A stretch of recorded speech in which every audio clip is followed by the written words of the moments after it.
안녕하세요. 신학을 공부하고 계신 청취자분께서 보내주신 자료들을 가지고 오늘 아주 흥미로운 주제를 파고들어 보겠습니다.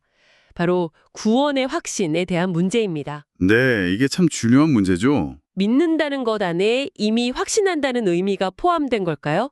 아니면 믿음과 확신은 별개로, 뭐랄까, 평생 씨름해야 할 과제일까요? 맞습니다. 그리고 오늘 다룰 자료의 핵심에는 아주 도발적인 주장이 하나 자리 잡고 있습니다. 네, 저도 보고 깜짝 놀랐습니다. 칼뱅주의가 칼뱅을 배신했다. 바로 그겁니다. 알티 켄달이란 학자가 제기한 이른바 켄달 태제인데요. 종교개혁의 거인인 존 칼뱅의 신학이 불과 한 세대도 지나지 않아서 그의 후계자들에 의해 변질되었다는 주장이에요. 와, 한 세대만에요? 네. 그래서 오늘 자료는 이 주장이 과연 타당한지 그 핵심 증거로 지목된 하이델베르크 요리문답과 그 저자들 우르시누스와 올레비아누스의 사상을 면밀히 분석하고 있습니다. 이게 단순히 신학 논쟁을 넘어서 신앙의 본질이 뭐냐, 이걸 묻는 작업이겠네요. 정확합니다. 칼뱅주의가 칼뱅을 배신했다니 이건 정말 엄청난 주장이네요. 마치 아들이 아버지를 부정하는 듯한 느낌인데요. 이런 폭탄 같은 주장을 한 켄달이라는 사람은 도대체 어떤 근거로 그런 말을 시작한 건가요? 그게 오늘 이야기의 핵심이죠. 오늘 그 논쟁의 한복판으로 들어가서 정말 배신이 있었던 건지 아니면 시대에 따른 자연스러운 발전이었는지 그 실체를 한번 제대로 파헤쳐 보겠습니다. 좋습니다. 켄달이 겨냥한 핵심은 구원의 확신의 근거가 어디에 있느냐는 문제입니다. 켄달에 따르면 존 칼뱅에게 신앙과 확신은 거의 동전의 양면과 같았어요. 아, 믿는다는 게 곧 확신하는 것이다. 네. 그리고 그 확신은 전적으로 우리 바깥에 있는 하나님의 객관적인 약속, 즉 그리스도 안에서 우리를 구원하시겠다는 그 말씀 자체에 뿌리 내리고 있었죠. 그러니까 칼뱅한테는 내가 얼마나 뜨겁게 믿는가, 내 삶이 얼마나 거룩한가 이게 아니라 그렇죠. 하나님이 얼마나 신실하게 약속하셨는가가 확신의 유일한 근거였다는 거군요. 바로 그겁니다. 그런데 켄달은 칼뱅 이후의 인물들, 예를 들어 테오도르 베자나 영국의 청교도 윌리엄 퍼킨스 같은 후대 칼뱅주의자들이 이 구도를 뒤집었다고 비판해요. 어떻게 뒤집었다는 거죠?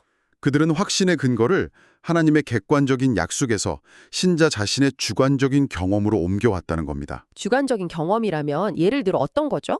예를 들면 선한 양심을 가졌는가, 내 삶의 성화의 열매가 나타나는가 같은 것들이죠. 그리고 켄달은 이 흐름의 시작점에 하이델베르크의 신학자들, 특히 우르시누스가 있다고 지목한 겁니다. 주관적인 경험으로 확신의 근거를 옮겨왔다. 그 대표적인 방법론으로 자료에서 실천적 3단 논법이라는 개념이 나오던데요. 이게 구체적으로 어떤 논리 구조인가요? 네. 아주 중요한 개념입니다. 이런 식의 논리 전개죠. 대전제는 이렇습니다. 성경은 말한다. 참된 신자는 반드시 성화의 열매를 맺는다. 네, 성경적인 말이죠. 그리고 소전제. 내 삶을 정직하게 돌아보니 부족하지만 하나님의 은혜로 사랑과 거룩의 열매가 맺히고 있다. 아하, 결론은 뭘까요? 그러므로 나는 참된 신자이며 구원받았음을 확신할 수 있다. 이렇게 되는 겁니다. 이제 그림이 그려지네요. 확신의 시선이 하늘에 계신 하나님에게서 땅을 딛고 있는 나의 삶으로 내려온 거군요. 정확합니다. 이게 논리적으로는 타당해 보이는데 자칫 잘못하면 끊임없이 자기 행위를 점검하고 의심하게 만드는 덫이 될 수도 있겠다는 생각이 드네요. 정확히 켄달이 우려한 지적입니다. 그리고 그는 이 신학적 변질의 결정적인 증거로 1640년대에 작성된 웨스트민스터 신앙고백서를 들어요. 웨스트민스터 신앙고백서요? 네, 거기서는 칼뱅과 달리 신앙을 다루는 장과 구원의 확신을 다루는 장이 아예 분리되어 있거든요. 아, 정말요? 네, 켄달에게 이것은 칼뱅주의가 칼뱅의 가르침에서 완전히 이탈했다는 걸 보여주는 뭐랄까 빼도 박도 못할 증거, 일종의 스모킹건이었던 셈이죠. 흥미롭네요. 신앙고백서의 목차 변화에서 신학의 거대한 흐름 변화를 읽어낸 거군요. 자, 그런데 오늘 우리가 다루는 자료의 저자인 조엘 비키는 켄달의 이런 주장에 대해 정말 그런가 하고 반론을 제기합니다. 맞아요. 정면으로 반박하죠. 그리고 그 반론의 중심에 하이델베르크 요리문답 21문을 세우죠. 네, 논쟁의 핵심 텍스트입니다. 하이델베르크 요리문답 21문은 참된 믿음이란 무엇입니까? 라고 묻고 이렇게 답합니다.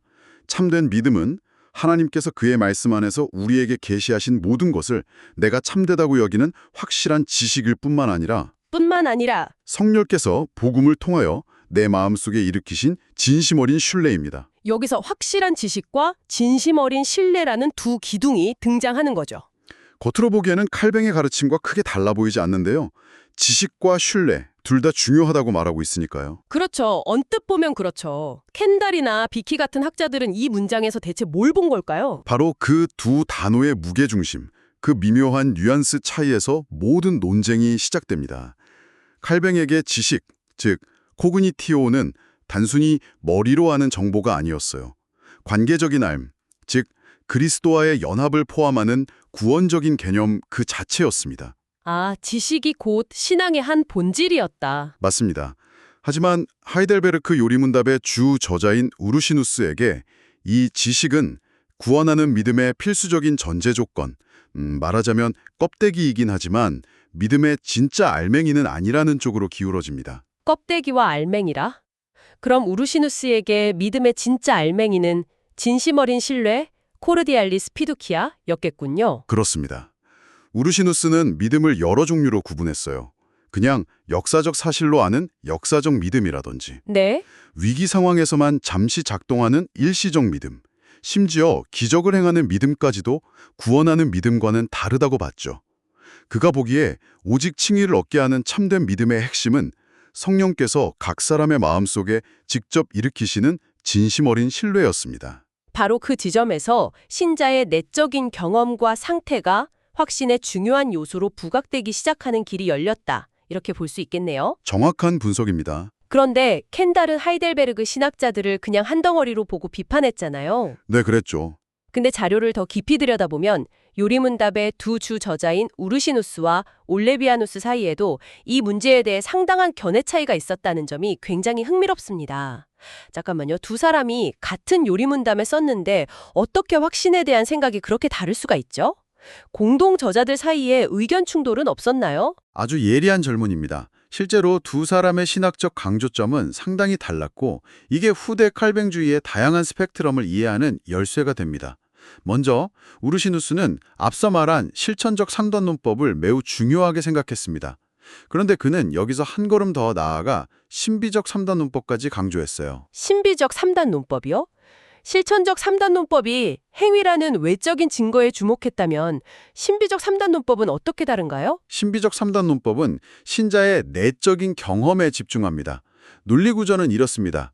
대전제, 성령의 내적 증거, 즉 참된 평안과 기쁨을 경험하는 자는 하나님의 자녀이다. 네, 내적인 체험이군요. 소전제, 나는 지금 내 마음속에서 성령께서 주시는 그 평안과 기쁨을 느낀다. 결론, 그러므로 나는 하나님의 자녀임을 확신한다. 아, 즉, 행위뿐만 아니라 내적인 감정과 영적 체험까지도 확신의 근거로 끌어들인 것이죠. 우르시누스는 목회자로서 흔들리는 성도들에게 구체적으로 확신을 점검할 수 있는 이런 방법론을 제공하는데 무척 관심이 많았던 것 같아요. 그렇군요. 우르시누스는 성도들에게 너의 삶을 봐라, 너의 마음을 느껴봐라. 거기에 하나님의 은혜의 증거가 있지 않느냐고 말해주고 싶었던 거군요. 그렇죠. 그렇다면 다른 저자인 올레비아누스는 어떻게 달랐나요? 올레비아누스는 칼뱅에게 훨씬 더 가까웠습니다. 그는 확신의 근거가 신자의 내면 상태나 행위에 좌우되는 것을 극도로 경계했어요. 아, 정반대네요. 네, 올레비아누스 신학의 중심에는 언약, 즉 커버넌트라는 개념이 있었습니다. 그에게 언약은 하나님이 그리스도 안에서 우리에게 일방적으로, 무조건적으로 자신을 내어주시겠다는 약속 그 자체였거든요. 아, 그러니까 올레비아누스에게는 내가 언약 안에 포함되어 있다는 그 객관적인 사실 자체가 확신의 전부였군요. 맞습니다. 내 감정이 어떻든 내 행위가 어떻든 간에 하나님의 언약은 흔들리지 않으니까요. 정확합니다. 그래서 올레비아누스는 신자의 선행이나 내적 평안 같은 것들을 확신의 궁극적인 토대가 아니라 그저 그 토대 위에 서 있다는 것을 확인시켜주는 부차적인 증거 정도로만 여겼습니다. 와, 정리가 되네요. 우르시누스는 확신을 위한 도구 상자를 성도들에게 쥐어주려 했다면 올레비아누스는 그 모든 도구가 놓여있는 반석 자체를 계속해서 가리켰다고 볼 수 있겠네요. 아주 좋은 비유입니다. 정말 흥미로운 대비네요. 한 사람은 목회적 실용성에, 다른 한 사람은 신학적 토대의 견고함에 더 무게를 둔 햄입니다. 자, 이 모든 논의를 종합해 볼 때 자료의 저자는 결국 켄달의 배신이라는 주장이 너무 나갔다고 결론을 내리는 것 같습니다. 네, 저자는 칼빈과 후기 개혁가들 사이의 차이가 신학의 본질이 바뀐 질적, 퀄리테이티브 단절이 아니라고 봅니다. 질적인 게 아니면요. 목회적 상황에 따라 강조점이 이동한 양적, 퀀티테이티브 차이라고 주장합니다. 배신이나 변질이라는 단어는 좀 과장되었다는 것이죠. 하지만 목회적 의도가 좋았다고 해서 결국 신학을 왜곡했다는 비판을 피할 수는 없지 않을까요? 결국 신자들의 시선을 그리스도가 아닌 자기 자신의 내면으로 돌리게 만든 것 아니냐는 켄달의 비판은 여전히 유효해 보이는데요. 아주 중요한 지적입니다. 그리고 바로 그 지점에서 저자는 우르시누스와 같은 후대 신학자들의 진짜 의도를 살펴봐야 한다고 말합니다. 종교개혁 1세대의 뜨거운 열정이 지나간 뒤에 교회 안에는 신앙이 형식화되고 무기력해지는 새로운 목회적 도전이 생겨났거든요. 2세대, 3세대로 가면서요. 네.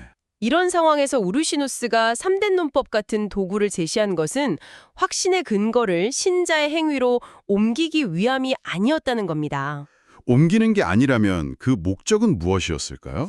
오히려 신자의 삶에 나타난 은혜의 증거들을 일종의 징검다리로 삼아서요. 징검다리요? 네, 그 증거들의 궁극적 원인이신 그리스도와 하나님의 약속으로 다시 시선을 돌리게 하려는 목회적 전략이었다는 해석입니다. 즉, 내 안의 선행에서 시작하되 내 힘으로는 불가능한 이 선행을 가능케 하신 그리스도에게로 나아가게 하려는 의도였다는 거죠.